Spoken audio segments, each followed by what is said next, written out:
Hello my dear students, നമ്മൾ ഇന്ന് പഠിക്കാൻ പോകുന്നത് നമ്മുടെ recent approaches to leadership theory എന്ന് പറയുന്ന തിയറിയുടെ ആട്രിബ്യൂഷൻ തിയറി പഠിച്ചു. ആട്രിബ്യൂഷൻ തിയറിയിൽ എന്താ പഠിച്ചത്? ഒരു ഫോളോവേഴ്സും ആണെങ്കിലും ഒരു ലീഡർ ആണെങ്കിലും ഒരു ആക്ഷൻ്റെ ഒരു ഔട്ട്കമ്മിന് എന്തൊക്കെ കാരണങ്ങളാണ് എന്നുള്ളത് അനലൈസ് ചെയ്യും. അതിൻ്റെ കോസ് കണ്ടുപിടിച്ച് കറക്റ്റ് മെഷേഴ്സ് എടുക്കും. ഓക്കെ, അങ്ങനെയാണ് ആട്രിബ്യൂഷൻ തിയറിയെക്കുറിച്ച് പറയുന്നത്. അതായത് നമ്മൾ ലീഡർഷിപ്പിൻ്റെ റോളിനെ കുറിച്ച്, ലീഡറുടെ ലീഡർഷിപ്പ് റോളിനെ കുറിച്ച് ഫോളോവേഴ്സിൻ്റെ പെർസെപ്ഷൻ, അവരുടെ ഒപ്പീനിയൻ കളക്ട് ചെയ്യും. പിന്നെ ഫോളോവേഴ്സിനെ കുറിച്ചിട്ട് ലീഡറും ഒപ്പീനിയൻസ് കളക്ട് ചെയ്യും. എന്നിട്ടാണ് ഒരു ആക്ഷൻസ് എടുക്കുകയുള്ളൂ. എന്തുകൊണ്ട്, why he make A such decision, what is reason for poor performance, അങ്ങനെയാണ് പറയുന്നത് ആട്രിബ്യൂഷൻ തിയറി എന്ന് പറയുന്നത്.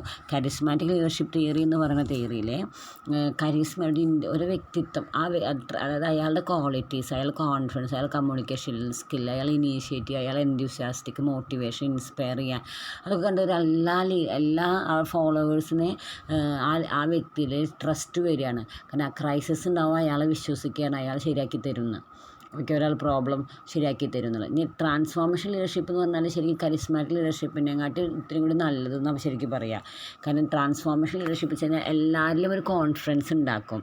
അതായത് മറ്റുള്ളവർക്ക് ഒരു വ്യക്തിയിലേക്ക് ഒതുങ്ങിപ്പോകും. കരിസ്മാറ്റിക് ലീഡർ എന്ന് പറഞ്ഞാൽ എല്ലാവരും അയാളെ ആശ്രയിക്കുകയും ചെയ്യുക. ട്രാൻസ്ഫോർമേഷൻ ലീഡർഷിപ്പ് ശരിക്കും ഇൻഡിപെൻഡൻ്റ് ആക്കുകയും ചെയ്യുന്നത്. എല്ലാവരിലും കോൺഫിഡൻസ് ലീഡർ ഉണ്ടാക്കും. നമ്മുടെ ഓർഗനൈസേഷൻ വാല്യൂ ഇതാണ്, നമ്മുടെ ഗോൾ ഇങ്ങനെയാണ് നമ്മൾ അച്ചീവ് ചെയ്യേണ്ടത്, അപ്പോൾ നിങ്ങൾ ഇങ്ങനെയാണ് കോൺട്രിബ്യൂട്ട് ചെയ്യേണ്ടത്. അപ്പോൾ എല്ലാവരും ഇൻസ്പയർ ചെയ്തുകൊണ്ടേയിരിക്കും. അപ്പോൾ എല്ലാവർക്കും ഒരു താല്പര്യം ഉണ്ടായിരിക്കും. എല്ലാവരും ഞാൻ വാല്യൂഡ് ആണല്ലോ ഓർഗനൈസേഷൻ എന്ന് തോന്നും. ട്രാൻസാക്ഷണൽ ലീഡർഷിപ്പ് എന്ന് പറയുന്നത് വ്യത്യാസമാണ്. അതെന്ന് വെച്ചാൽ ഒരു മിലിറ്ററിയിലൊക്കെ നടക്കുള്ളൂ. അതായത് മാനേജ്മെൻറ്റ് എക്സംഷൻ വളരെ കുറച്ച് കാലത്ത് മാത്രം മാനേജ്മെൻറ്റ് ഇടപെടുള്ളൂ, ബാക്കി ഇങ്ങനെ റുട്ടീൻ വർക്ക് പോലെ പോവുക. ഈ ട്രാൻസ്ഫോർമേഷൻ ലീഡർഷിപ്പ് ക്രിയേറ്റിവിറ്റിനൊക്കെ എൻകറേജ് ചെയ്യും. പിന്നെ അപ്പം 4 ടൈപ്പ് പറഞ്ഞില്ലേ. അതിന് ശേഷം എന്താണ് ലീഡർഷിപ്പ് സബ്സ്റ്റിറ്റ്യൂട്ട് എന്ന് പറഞ്ഞാൽ ലീഡർ ന്യൂട്രലൈസ് ചെയ്യുന്ന അവസ്ഥയല്ല, ലീഡറിൻ്റെ ആവശ്യമില്ല. അത് അങ്ങനെ ലീഡർ ആവശ്യമില്ലാതിരിക്കണമെങ്കിൽ ഫോളോവേഴ്സ് എങ്ങനത്തെ ആൾക്കാരായിരിക്കണം? ഹൈ പെർഫോമൻസും ഇൻഡസ്റ്റിക് എന്നൊക്കെ വെച്ചാൽ ഉള്ളിൽ നമുക്ക് എക്സെൻട്രിക് പുറമേക്കെല്ലാം ഇൻഡസ്റ്റിക് മോട്ടിവേഷനുള്ള ആൾക്കാരാണ്.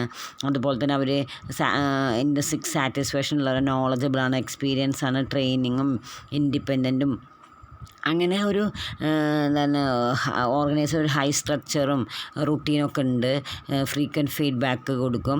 അങ്ങനത്തെ ഓർഗനൈസേഷനിൽ നമുക്ക് പറയുകയാണ് ലീഡറിൻ്റെ ആവശ്യമില്ല. അതാണ് ലീഡർഷിപ്പ് സബ്സ്റ്റിറ്റ്യൂട്ട് എന്ന് പറയുന്നത്. അതാണ് കെനൻ ജീമിയറാണ് ഇത് കൊണ്ടുവന്നിരിക്കുന്നത്.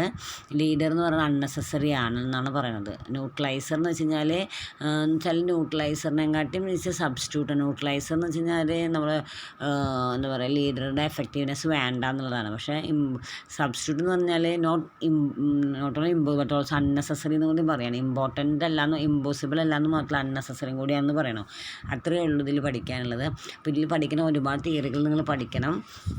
എല്ലാ തിയറികളും നിങ്ങൾ എഴുതുക, മനസ്സിലാക്കുക, പരീക്ഷയ്ക്ക് അടുത്ത് വന്നു അങ്ങനെ പഠിച്ചോളൂ കേട്ടോ. Okay, thank you.